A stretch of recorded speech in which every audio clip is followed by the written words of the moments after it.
নবম শ্রেণীর প্রিয় শিক্ষার্থীরা, আশা করছি তোমরা সবাই ভালো আছো, সুস্থ আছো। আরজেডএস অনলাইন ক্লাসে তোমাদের স্বাগত জানাচ্ছি। আমি খাউলা আক্তার জাহান, সহকারী শিক্ষক, রংপুর জেলা স্কুল। আজ আমি তোমাদের বাংলাদেশ ও বিশ্ব পরিচয় বিষয়ের অধ্যায় দ্বাদশ থেকে বাংলাদেশের অর্থনৈতিক অগ্রসরতার প্রতিবন্ধকতা ও উত্তরণের পদক্ষেপসমূহ নিয়ে আলোচনা করব। এর আগে এ অধ্যায়ের উপর আরও দুটো ক্লাস হয়েছে। আশা করছি তোমরা আমার সাথেই থাকবে ও মন দিয়ে শুনবে। শিক্ষার্থীরা, আজকের পাঠ শেষে তোমরা যা শিখবে, বাংলাদেশের অর্থনীতির অগ্রসরতার গুরুত্বপূর্ণ প্রতিবন্ধকসমূহ ব্যাখ্যা করতে পারবে, বাংলাদেশের অর্থনৈতিক উন্নয়নের প্রতিবন্ধকতা উত্তরণের পদক্ষেপসমূহ ব্যাখ্যা করতে পারবে। শিক্ষার্থীরা, এখন আমরা জানব বাংলাদেশের অর্থনৈতিক অগ্রসরতার প্রতিবন্ধকতাগুলো কী কী।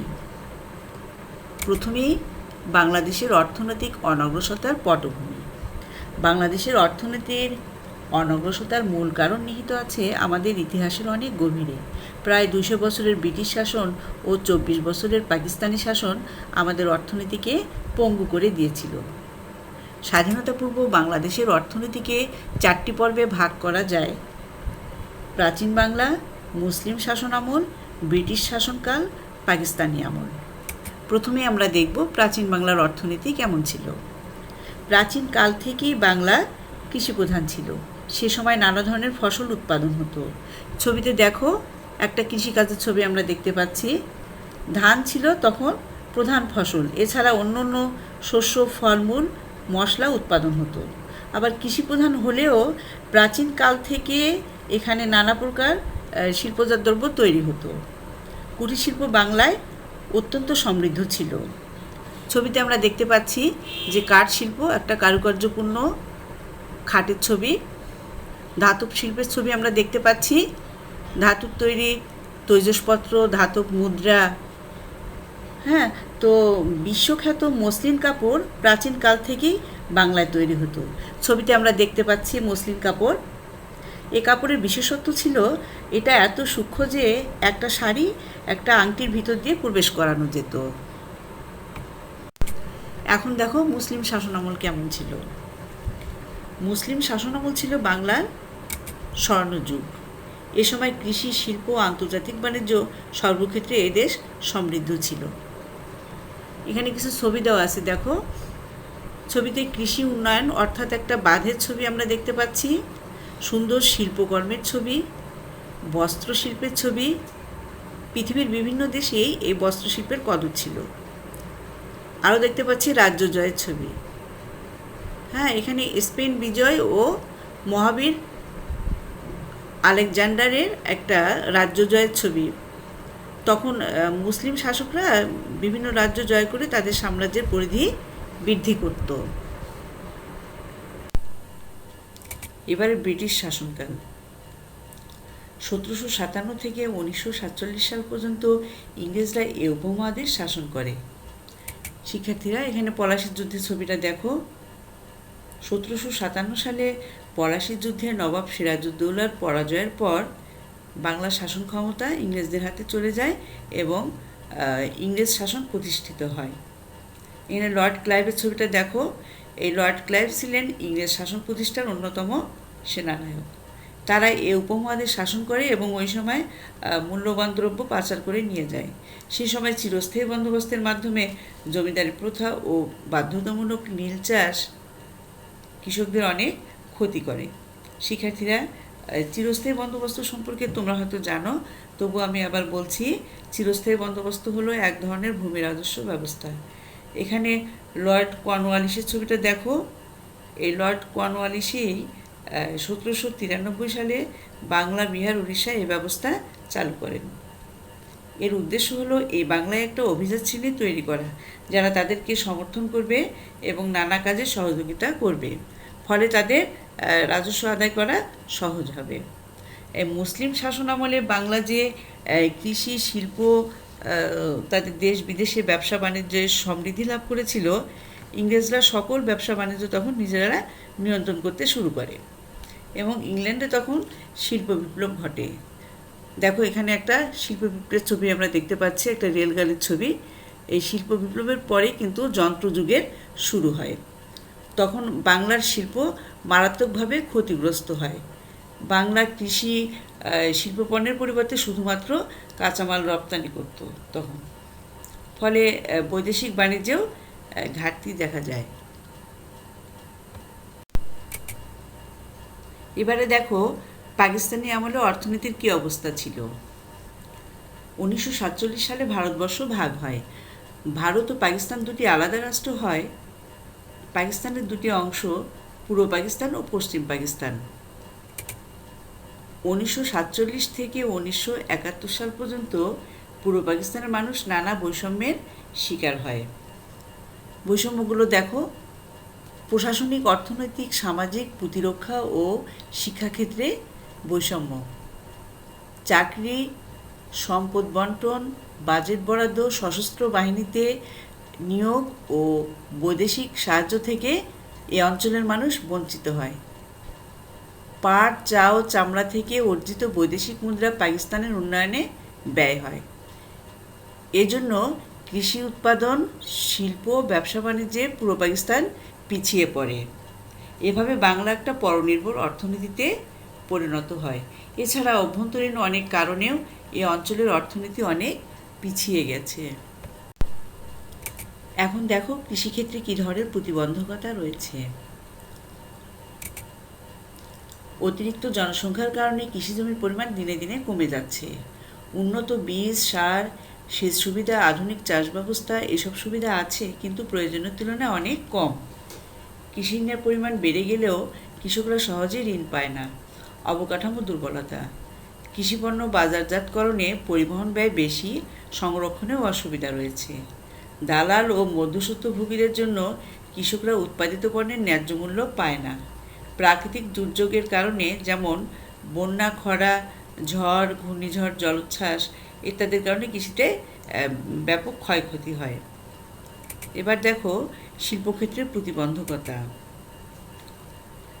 শিল্প খাতের পরিসর বেড়ে গেলেও মৌলিক বা ভিত্তিমূলক শিল্প আমাদের দেশে নেই। ফলে অর্থনৈতিক উন্নয়ন ত্বরান্বিত হচ্ছে না। অবকাঠামো দুর্বলতা, পরিবহনের অভাব, গ্যাস, বিদ্যুৎ ও জ্বালানির উচ্চ মূল্য এবং এগুলোর উৎপাদন ও সরবরাহ কম। ব্যাংক ঋণ অপর্যাপ্ত এবং ব্যবস্থাপনাও সুষ্ঠু নয়। রাজনৈতিক অস্থিতিশীলতা, অর্থাৎ হরতাল, বিক্ষোভ ও অবরোধের কারণে শিল্পের নেতিবাচক প্রভাব পড়ে। এছাড়াও উদ্যোগ গ্রহণের মানসিকতার অভাব রয়েছে। এবারে দেখো আর্থসামাজিক প্রতিবন্ধকতাগুলো কি কি। আর্থসামাজিক প্রতিবন্ধকতা বলতে আমরা বুঝি অর্থনৈতিক ও সামাজিক অবকাঠামোর দুর্বলতা। প্রথমেই অর্থনৈতিক। টেলিযোগাযোগ ব্যবস্থার উন্নতি হলেও ইলেকট্রনিক যোগাযোগ সুবিধা অনেকেই পায় না। পরিবহন সমস্যার কারণে পণ্য উৎপাদন ও বাজারজাতকরণে কোনো গতি নেই। গ্যাস ও বিদ্যুৎ উৎপাদন ত্রুটিপূর্ণ ও অপর্যাপ্ত হওয়ার কারণে কৃষি ও শিল্প খাতের উৎপাদন ব্যাহত হচ্ছে। বিনিয়োগের জন্য যে ঋণ দেওয়া হয় সেটা অপর্যাপ্ত। এরপর সামাজিক। নিরক্ষর জনগোষ্ঠী অর্থনৈতিক উন্নয়নে আশানুরূপ অবদান রাখতে পারে না। শিক্ষা ব্যবস্থার দুর্বলতা। আমাদের শিক্ষা ব্যবস্থা অনেকটা পুঁথিগত, এজন্য শিক্ষিত হলেও দক্ষতার অভাবে অনেকে উন্নয়নে ভূমিকা রাখতে পারে না। স্বাস্থ্যগত সমস্যা।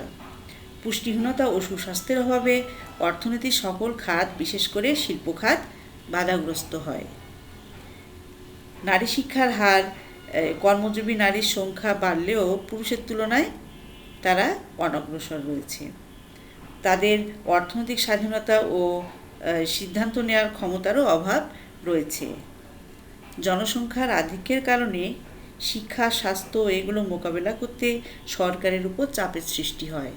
আর জনসংখ্যা বৃদ্ধির কারণে বেকারত্বের সৃষ্টি হয় এবং তাদের মধ্যে অস্থিরতার সৃষ্টি হয় এবং নানা রকম সামাজিক সমস্যার সৃষ্টি হয়।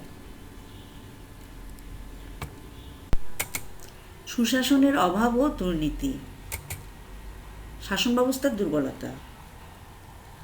স্বাধীনতার ৪৯ বছর পরেও আমাদের শাসন ব্যবস্থায় গণতন্ত্র চর্চার দৃঢ়তা নেই।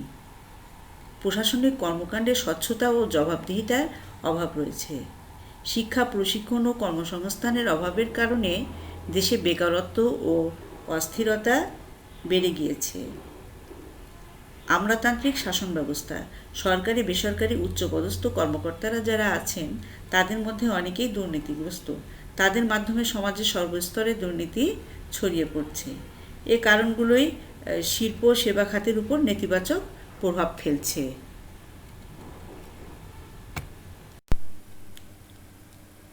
শিক্ষার্থীরা, এবারে প্রকৃতি সৃষ্ট প্রতিবন্ধকতা। ছবিতে দেখো তোমরা, এখানে বন্যা, খরা, ঘূর্ণিঝড়, জলোচ্ছ্বাস, টর্নেডো, নদী ভাঙ্গন, এগুলো আমাদের দেশের উল্লেখযোগ্য প্রাকৃতিক দুর্যোগ। এই প্রাকৃতিক দুর্যোগগুলো বাংলাদেশের একটা সাধারণ বিষয়। দেশের কোনো কোনো এলাকার মানুষদের প্রায় সারা বছরই এই ধরনের প্রাকৃতিক দুর্যোগ মোকাবেলা করে বাঁচতে হয়। এই দুর্যোগের কারণে প্রধানত দেশের কৃষিখাত ক্ষতিগ্রস্ত হয়। তাছাড়া মানুষের প্রাণহানি হয়, গবাদি পশু, ঘরবাড়ি, রাস্তাঘাট, গাছপালারও ব্যাপক ক্ষয়ক্ষতি হয়। শিক্ষার্থীরা, এতক্ষণ তোমরা বাংলাদেশের অর্থনৈতিক উন্নয়নের প্রতিবন্ধকতাগুলো সম্পর্কে জানলে। এ পর্যায়ে আমরা সেই প্রতিবন্ধকতাগুলো থেকে উত্তরণের জন্য বাংলাদেশ সরকার যে পদক্ষেপগুলো গ্রহণ করেছে সেগুলো সম্পর্কে আলোচনা করব। প্রথমেই উন্নয়নের জন্য নীতিগত ভিত্তি প্রস্তুত করা। যে কোনো দেশের জাতীয় উন্নয়নের জন্য প্রথমেই নীতিগত ভিত্তি প্রস্তুত করতে হয়। এই জন্য বাংলাদেশ সরকার অর্থনীতির বিভিন্ন খাতের জন্য জাতীয় নীতিমালা প্রণয়ন করেছে এবং উন্নয়ন কাঠামো প্রস্তুতের প্রকল্প গ্রহণ করেছে। আবার দেশের সার্বিক উন্নয়নের জন্য পরিকল্পিত উদ্যোগ গ্রহণ করেছে। এই উদ্যোগের আওতায় রূপকল্প 2021, আমরা যেটাকে বলি ভিশন 2021, এর আলোকে বাংলাদেশ প্রেক্ষিত পরিকল্পনা 2010 থেকে 2021 দলিল প্রস্তুত করেছে। আবার এই পরিকল্পনার ভিত্তিতে সপ্তম পঞ্চবার্ষিকী পরিকল্পনা প্রস্তুত করেছে। এতে রয়েছে আমাদের উন্নয়নের লক্ষ্যটা কি, কোন কৌশল অবলম্বন করে উন্নয়ন করা হবে, কি পদ্ধতিতে হবে, ও বিভিন্ন সম্পদের বিবরণ এবং দিক নির্দেশনাও রয়েছে।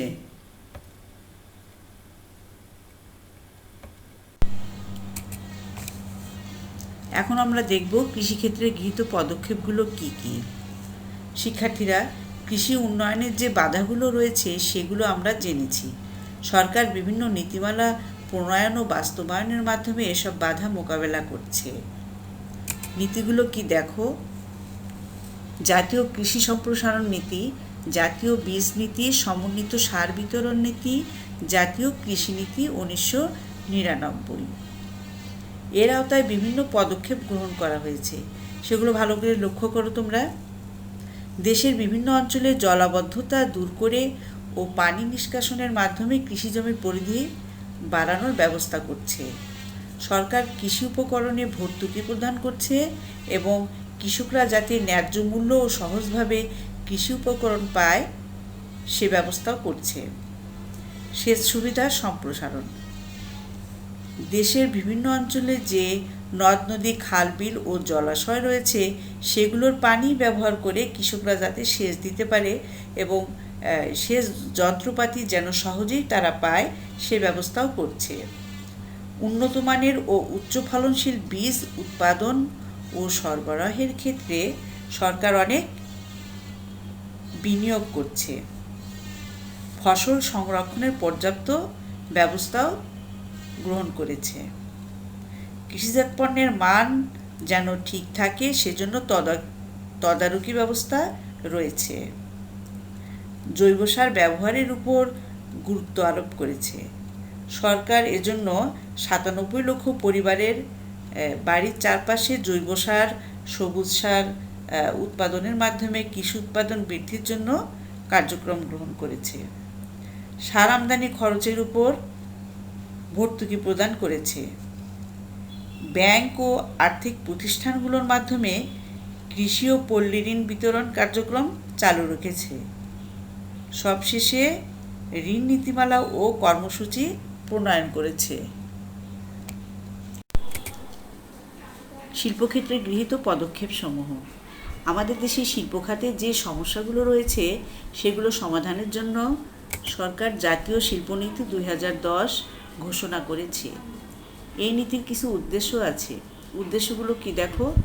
উৎপাদনশীল কর্মসংস্থান সৃষ্টি, শিল্পায়ন প্রক্রিয়া নারীদের অংশগ্রহণ ও দারিদ্র্য দূরীকরণ, শ্রমঘন রপ্তানিমুখী ও আমদানি বিকল্প শিল্প স্থাপন, শিল্পায়নে সরকারি বেসরকারি অংশীদারিত্ব নিশ্চিতকরণ, আধুনিক শিল্পখাত গড়ে তোলা ইত্যাদি।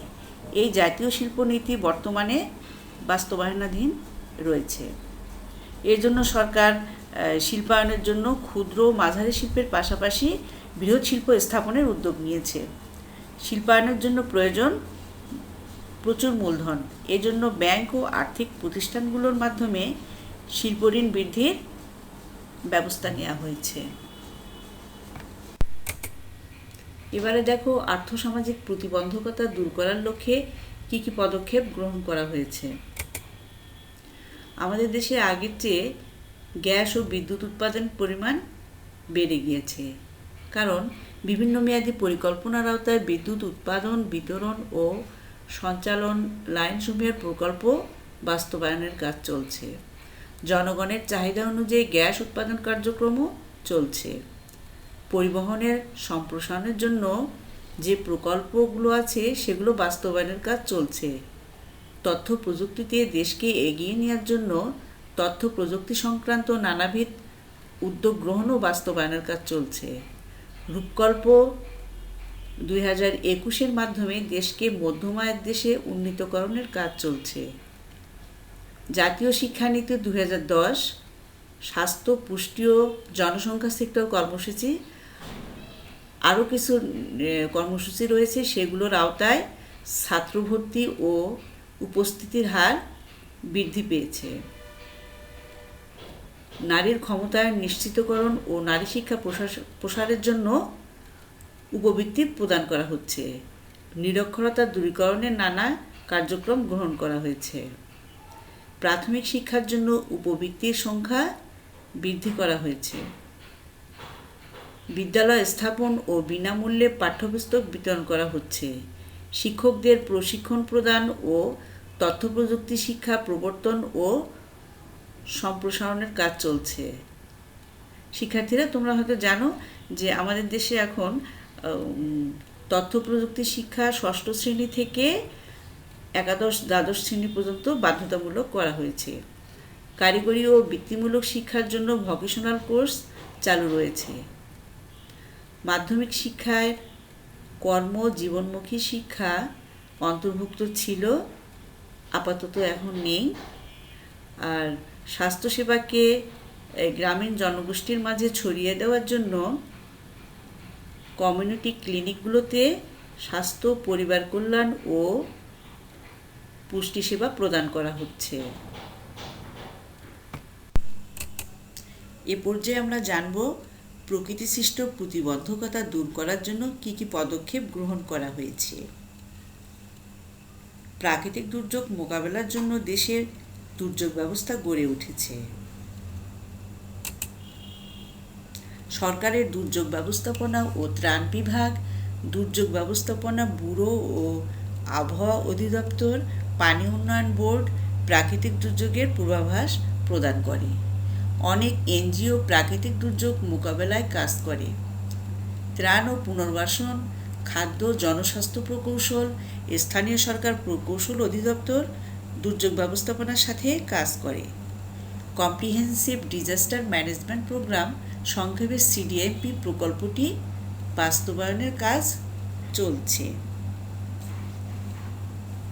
এই প্রকল্পে যে কাজগুলো করে সেগুলো হলো দুর্যোগ সম্পর্কে পূর্বাভাস জানিয়ে জনগণকে সতর্ক করে, দুর্যোগের জন্য পূর্ব প্রস্তুতি, ঝুঁকি হ্রাস, দুর্যোগ মোকাবেলায় জনগণের সক্ষমতা বৃদ্ধি এই কাজগুলো করে। তবে যে পদক্ষেপগুলো গ্রহণ করা হয়েছে এগুলো বাস্তবায়নের জন্য সুশাসন ও দুর্নীতিমুক্ত প্রশাসন ব্যবস্থা নিশ্চিত করতে হবে। শিক্ষার্থীরা, আজকের পাঠে যা আলোচনা হলো সেখান থেকে মূল্যায়নের জন্য তোমাদের কয়েকটি প্রশ্ন দিচ্ছি। বাংলাদেশের অর্থনৈতিক উন্নয়নের আর্থসামাজিক প্রতিবন্ধকতাগুলো কী কী? অর্থনৈতিক উন্নয়নে শিল্পের প্রতিবন্ধকতাসমূহ কী কী? কৃষি উন্নয়নের জন্য গৃহীত পদক্ষেপসমূহের মধ্যে সবচেয়ে গুরুত্বপূর্ণ দুটি পদক্ষেপ ব্যাখ্যা করো। শিক্ষার্থীরা, এতক্ষণ আমার সাথে থাকার জন্য তোমাদের সবাইকে ধন্যবাদ জানাচ্ছি। তোমরা অনেক ভালো থেকো। আবার দেখা হবে। আল্লাহ হাফেজ।